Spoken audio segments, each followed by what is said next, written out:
anyone who's watching this. I'm I'm ERAM, the real ERAM Deltarune, and today I'm going to rank all the Deltarune bosses, including the mini bosses, like the I don't know why this counts as a boss, but like this Shetta and all that. So, um, yeah, let's start. This isn't gonna be by difficulty, or well, it is gonna be like difficulty, enjoyment. It's gonna be all of it, and the tiers aren't ordered. It's gonna be like if there's like three and okay, it's not gonna be like first place, second place, third place. It's gonna be you're always okay to me. Let's get started. The Lantern tutorial fight. We do have to consider that this is a tutorial fight, and we can't hold it to the standards of like the Roaring Knight or Tenna or Flowery, and so with the standard we have in place, I think it's tutorial works pretty well. So I'll put the first lines in front of okay. Okay, round. Let's start off with the obvious. I love the music in this fight. Well, that's not obvious. I'm pretty sure I'm the only one who actively listens to Checker Fight, but I really like the music in this, so it might bump it up a little bit, but I still think this is just an okay fight. Especially the rematch. The rematch is... yeah, it's okay. It's okay. By the way, this isn't scripted at all, so you're just getting unfiltered me. Clover.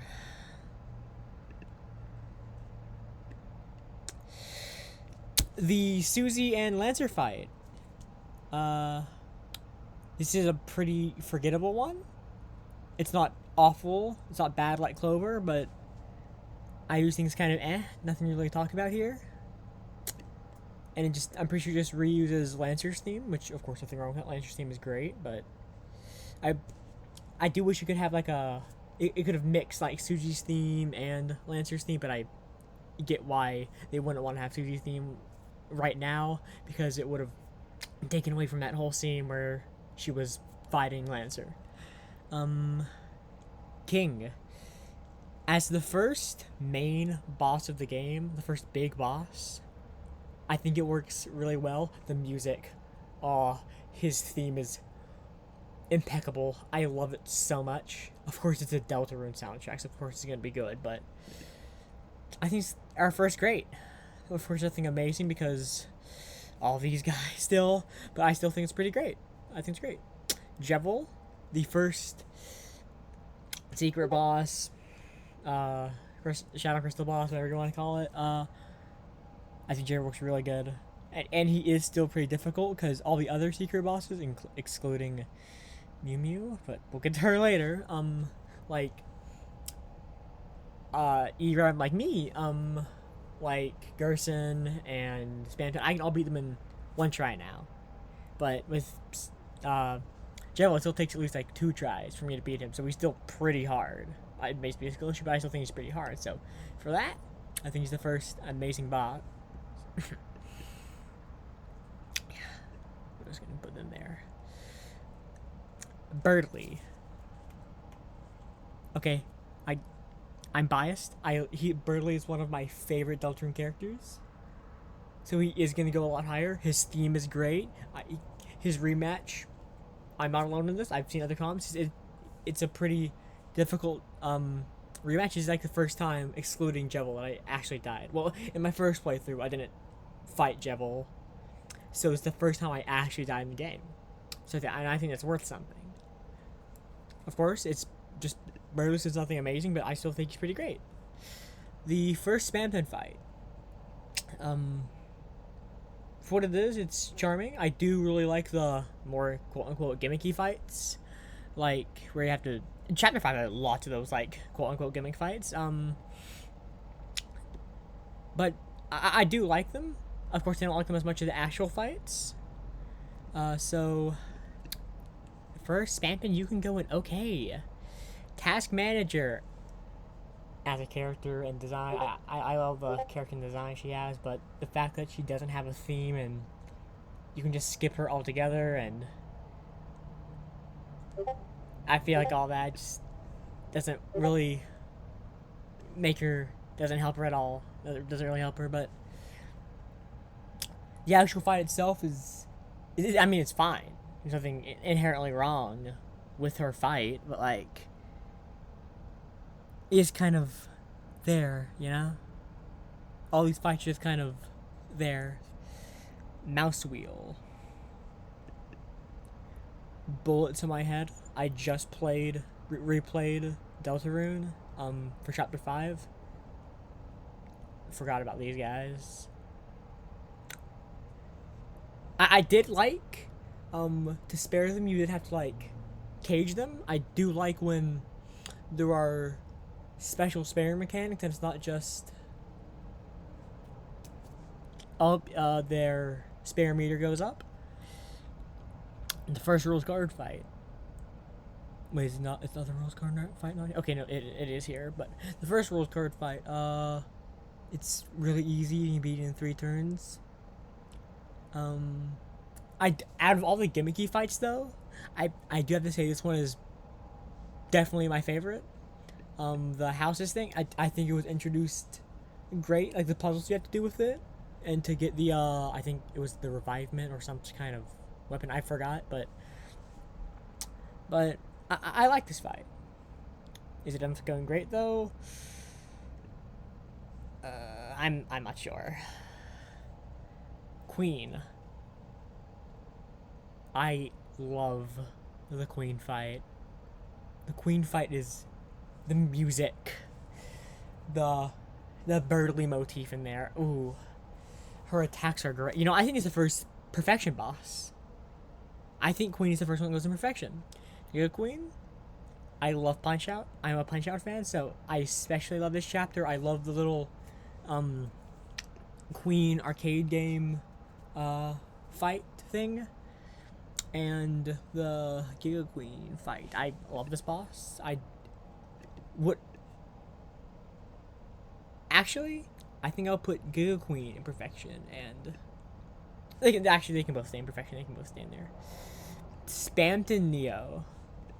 This fight is amazing. All the Shadow Crystal bosses are amazing. Secret bosses are great.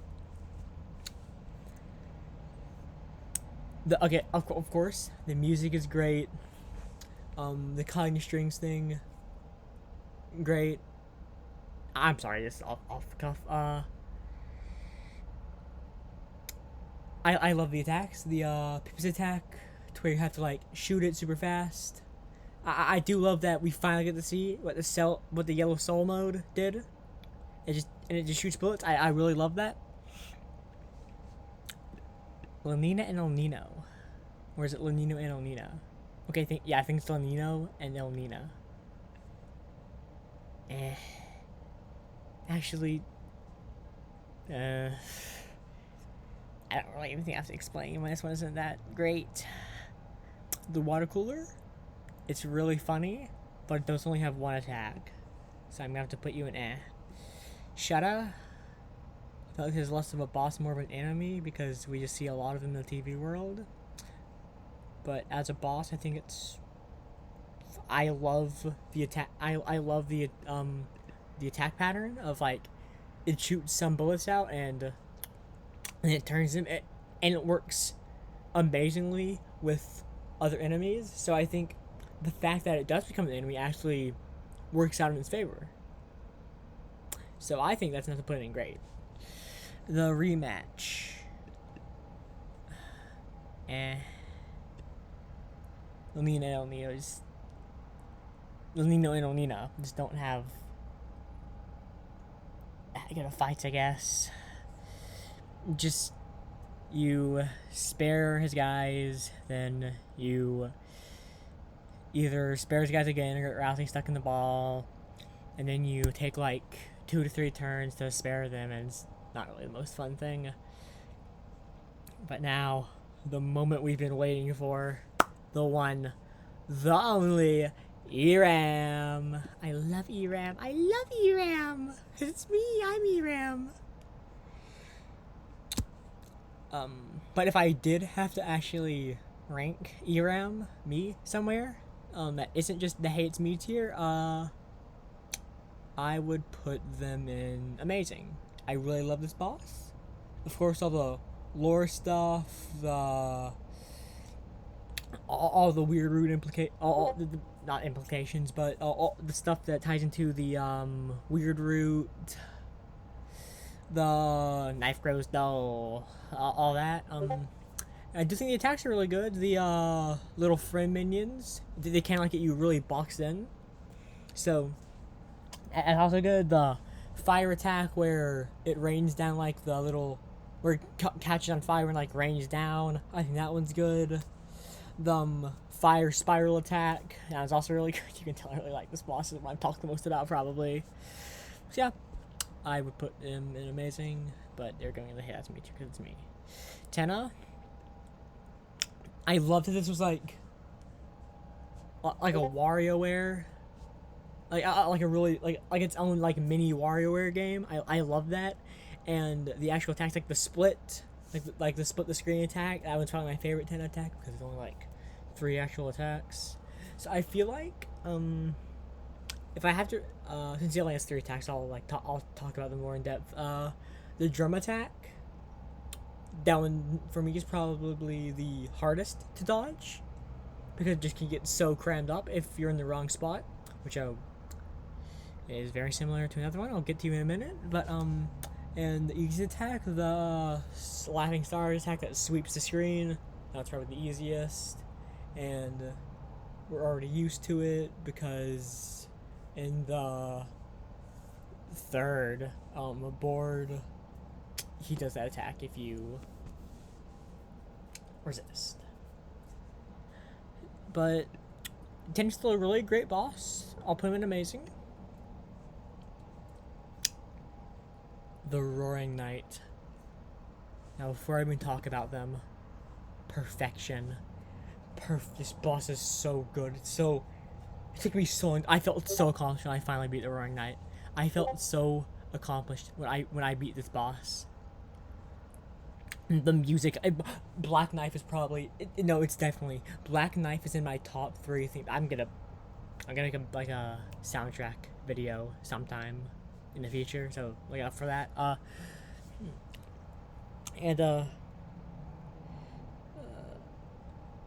Sorry. Let's talk about some of the attacks. One of my favorite attacks is the where it shoots out the knives. I just played this game a couple of days ago. Why can I not think straight? The one where you have to be in like the path, and like because the knives are like the outskirts of the box. I think that's a really good attack. The one where it like where like the knives follow you and like up, down, and diagonal. Another really good attack. The final attack, I love it. And the fact that it's like when I was like watching the Roaring Knight fight, I thought that attack would be like, oh hell yeah, I got this in the bag. It's gonna be so easy. But it wasn't super easy. That fight took me like 4 hours. But the difficulty, love it. The fight, love it. Everything about it, love it. I really wish I could go more in depth, but my brain just isn't processing things right. Again, off the cuff. So let's move on. Dragonstein. Music, great. The fact that it's a tutorial for the Titan is kind of funny. The fight itself is funny.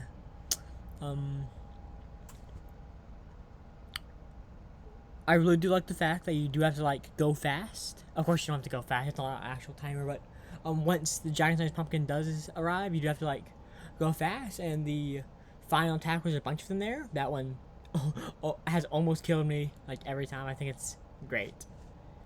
So Dragonstein, you can go in great. Miss Mizzle. I'm pretty sure just like the miniature water guys. I forgot their names, but it's just them, but more. Of course, this one isn't hard at all because we've all done the Asgore fight, and we all know that fire attack. So, you can go in okay though. The playable cutscene fight, or whatever. The Hammer of Justice, Gerson Boom. another amazing fight.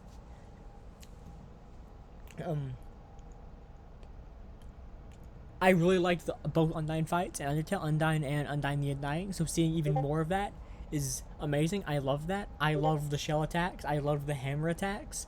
I loved all the attacks. All the attacks were great.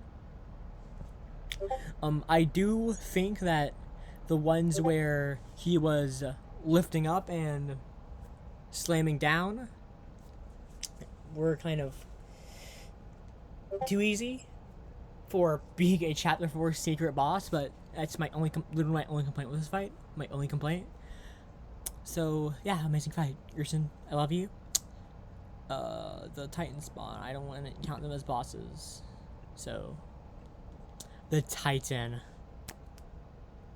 It is kind of easy, but I still love it so much.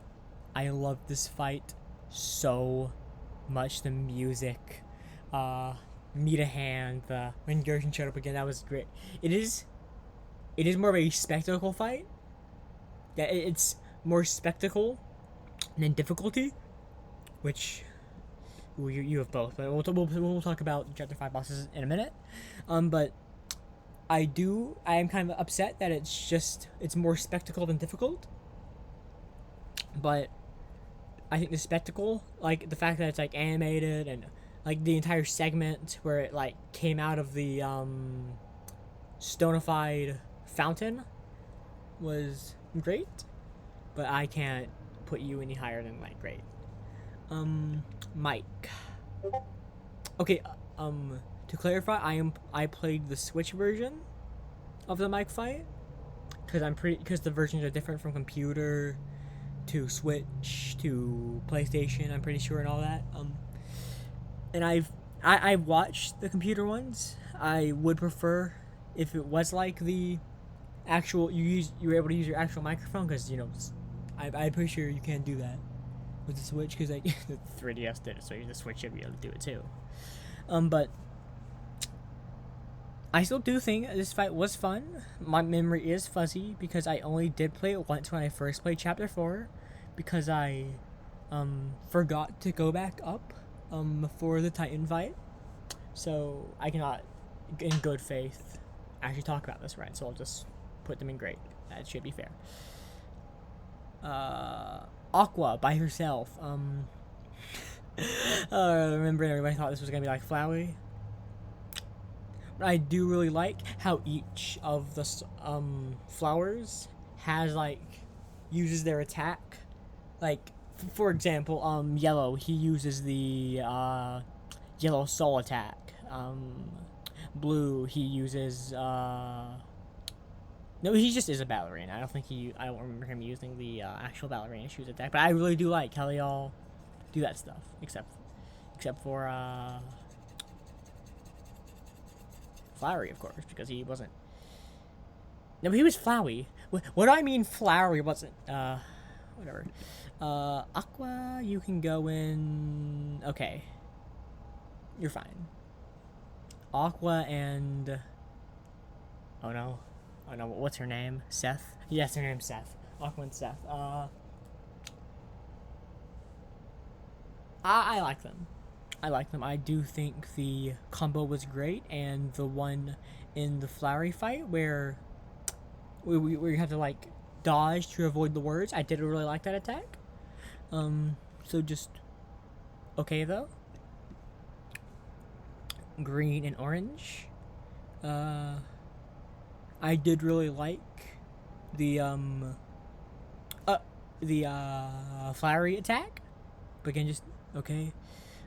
Blue and yellow. This one is, out of the three, this one is definitely the hardest. So I will put you guys in great, because you guys are great. I love your personalities. I love the interrogation thing. That was fun. And now, Flowery. Flower Man was an amazing theme. I love the attacks. I love Flowery. Flowery is in my top 3 favorite characters. It's ERAM, Birdly, Flowery. Flowery might be better than Birdly. I I love this boss so much. The fact that we finally get to use the orange soul, that was great. I loved it so much. It was so amazing. I loved it. What else? The Geronimo, whatever was attack, where you had to like dash into him was great. The thing where you have to like shoot the blue and go in between the vines. That was great. Kind of reminded me of the Spamtonio fight where you have to like shoot the blue heads to go in between the things. This was like the first main boss that actually like gave me any trouble. Cause like when I first played the game, never died to king, never died to queen, died to get queen like once. I think I died to the Titan like maybe once or twice, but Flower, I died to him like he beat my ass like 5 times. Like 5 times. So yeah, he's hard. He's great. His death genuinely made me cry. Mew Mew. Now, I've seen some people go, why's she a secret boss? What's her freedom? Why she have the freedom motif? What's her freedom? I feel like it's more in the literal sense of freedom because I've heard you guys have the freedom motif. And I don't know what that's about, but it's kind of like how the mics have the freedom motif because they want literal freedom from Tenna, and she wants literal freedom because she's trans. It's a trans allegory, and as a trans fan myself, I am quite biased. This fight was hard. Harder than the night. This is the hardest boss in the game, for me at least. But it was still a really, really good boss. An amazing boss. I'm sorry if the sound messed up any. I'm shifting. I'm gonna go back to normal because I'm not even sure if I'm being heard right now. So let's just put you in perfection. The hot Miku thing that caught me so off guard. It doesn't even matter. It's all the same too. You guys, I never got to fight you guys because apparently I didn't have all the recruits. I missed like one. I missed those fuck ass sword guys in chapter 4. So this is it's the tier list. This will be updated in chapter 6 and maybe sooner if I go back and if I play the game again, get all the recruits and fight these guys. But this is my tier list, my Deltarune bosses tier list. I will make just a solely characters tier list sometime, but this video is getting way too long. Except maybe one of you was clicked off. Probably only my friends are watching this, but I will make another video sometime. I'm only making this video because I'm alone right now and don't have anything else to do. I never have anything to do, but I'm rambling. I'll try to upload weekly. Goodbye, everyone.